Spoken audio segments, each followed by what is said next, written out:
Breaking news, breaking news, breaking news. So we just got word that there have been some massive changes to real estate commissions that has been finalized today based on a NAR settlement. Let's talk about it.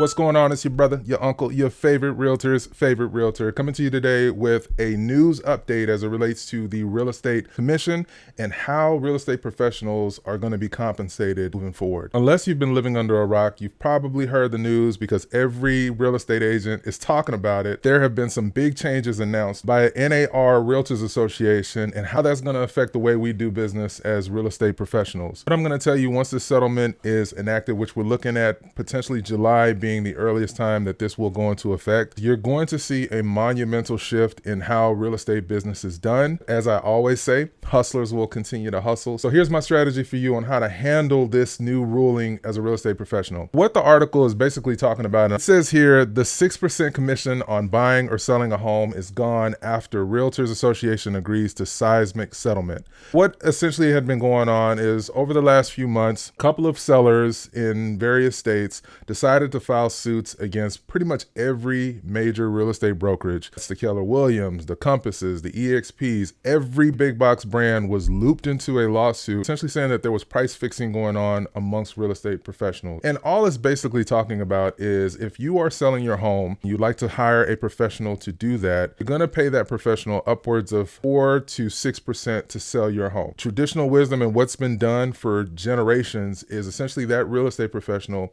will take the 4, 5, or 6% fee that they're going to charge you, and they're going to split a percentage of that percentage with the buyer's real estate agent. Basically, if you're buying a home and you want me to represent you, you don't necessarily have to pay anything out of pocket for my services as a buyer's representative, but you still have someone working as hard as possible on your behalf, make sure that everything is right and tight with the contract, and essentially manage the transaction until you get to the closing. So that was a win for buyers. They did not have to come out of pocket in order to solicit the services of a real estate professional. Now, with this change, essentially, I don't want you all watching this, especially if you are a real estate professional.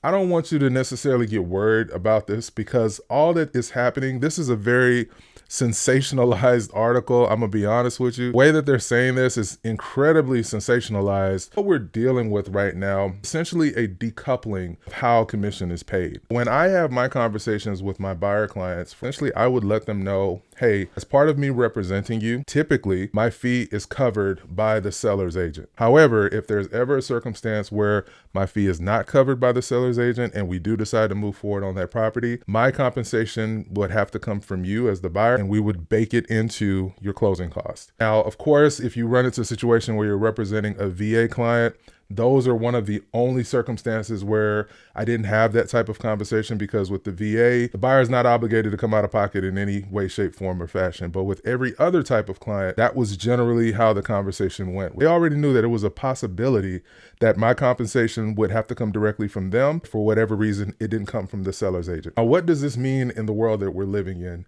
Does this mean that you're going to have to pack it up as a buyer's rep and no longer do real estate business? You're going to turn away all the buyers that are going to reach out to you, and you're solely going to go after listings? If this does in fact happen, it simply makes things optional. But the listing agent, they're going to know that whatever their compensation is, they will have the option to still offer that either directly as part of the negotiation process or through some other means. This ruling simply means that you cannot post on any MLS website what compensation is going to be paid to the buyer's representative. That's the long and short of what this ruling means. But real estate professionals, both listing agents and buyer's agents, we know that we are one of the biggest parts of how these deals get done and these transactions happen. Folks that are working with buyer clients, especially if it's first-time home buyers, they're not really going to be none the wiser if you, when you're having your conversations with them, inform them that, your compensation is going to be part of their closing cost.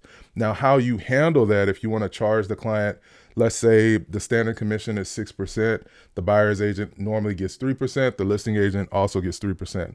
Well, you may decide you want to charge that full 3% to your buyer clients as part of closing cost. You may decide to do a reduced commission on that. It's totally going to be up to you as the professional in how you handle that. I would advise and encourage anybody watching this video that's just literally about to lose their mind, stay in the pocket, realize that our business is going to change and it will continue to change in the future in new and different ways. As long as you continue to operate at the highest level possible for your buyer clients, these individuals are going to need your help. And in most cases, they're going to be perfectly fine with paying you for the work that you're doing. Because as we're driving around 40 and 50 homes and doing showings, these buyers know good and doggone well that it was a blessing that they didn't have to necessarily pay us directly for our services. But now, with this change, and I think it'll ultimately shake out to be a good thing for our industry, it's going to weed out the professionals that were not operating as real estate professionals. It's going to weed out those that were being incredibly lazy in their business, not really delivering on the value that they present to their clients. I think personally, as I always say,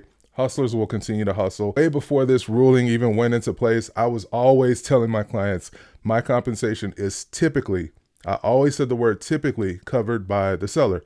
But in the event that that is no longer the case, my compensation will be part of your closing costs. That sounds a heck of a lot better than saying, hey, because of this ruling going the way that it went, you're going to have to pay me for my services. It's all about the energy behind what you say. And I want to be an encouragement to those of us that are in the real estate industry. All things will continue to work together for the good of those that serve the Lord. Let me put that biblical scripture in there because it's important to keep in mind that you got into this business not because you cared about riparian rights and all that you were learning in your material, but you got into this business to be a change agent. You got into this business to affect the lives of hundreds of thousands of families on a day-to-day basis. And as we navigate this interest rate environment, this inventory environment, the professional is going to be more important. At 2 to 3% that trust and believe we earned by the time we get to the closing table will still continue to be a reality for us. It's just a decoupling that's going on and a slight alteration with the how as far as you're compensated.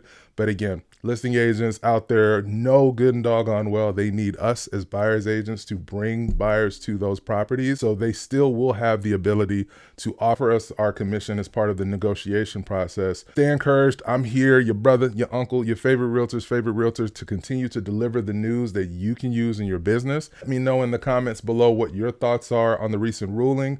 How exactly is it going to change the way that you do business? Before you leave, make sure you check out one of these two videos here. And until the next video, this is your brother, your uncle, your favorite realtor.